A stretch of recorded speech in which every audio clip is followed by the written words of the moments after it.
మోడీ రెండు కీలకమైనటువంటి పాయింట్లకి కాంగ్రెస్ పార్టీ సమాధానం చెప్పాలి.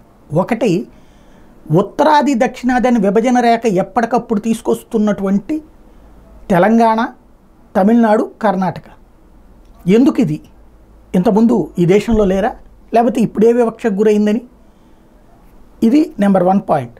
రెండవది, శ్యామ్ పిట్రోడా ఎవరైతే వాళ్ళకి సంబంధించినటువంటి ఓవర్సీస్ ఇన్ఛార్జ్ విపరీతంగా ఇంటర్వ్యూలు ఇచ్చేస్తున్నాడు.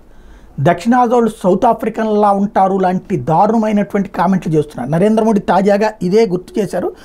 ఎన్నికలు మొదలైన తర్వాత ఈ రాహుల్ గాంధీ అంబానీ అదానీలను తిట్టడం ఎందుకు మానేశారు, ఎన్నికల కోసం బ్లాక్మెయిల్ చేసి వాళ్ళ దగ్గర ఎంత డబ్బులు తినేశారో చెప్పండి. పద్దాక అంబానీ అదానీల్ని అమ్మనాభూతులు తిట్టేటటువంటి అమ్మనాభూతులు అనేది ఒకటి అనలేదు, అనకూడదు అనుకుంటా.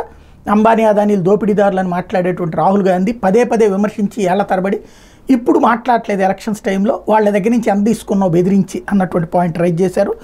అట్లాగే దక్షిణ భారతీయులు నల్లగా ఉంటారు, ఆఫ్రికా వాళ్ళు లాగా ఉంటారు, నార్త్ ఈస్ట్ వాళ్ళు చైనా వాళ్ళు లాగా ఉంటారు, జూరుండి పారిపోయిన వచ్చిన వాళ్ళలాగా ఉంటారు అంటూ మాట్లాడినటువంటి మాటల్ని నరేంద్ర మోడీ గుర్తు చేశారు. ఏంటి ఈ తరహా మాటలు, అసలు ఈ దేశంలో ప్రజల్ని ఏ విధంగా భావిస్తున్నారు వీళ్ళు, కాంగ్రెస్ పార్టీ ఓవర్సీస్ ఇన్ఛార్జ్ అతను అన్నటువంటి పాయింట్ మాట్లాడారు. వాటికి సమాధానం పిట్రోడా నుంచి వస్తుందా, కాంగ్రెస్ నుంచి వస్తుందా చూడాలా.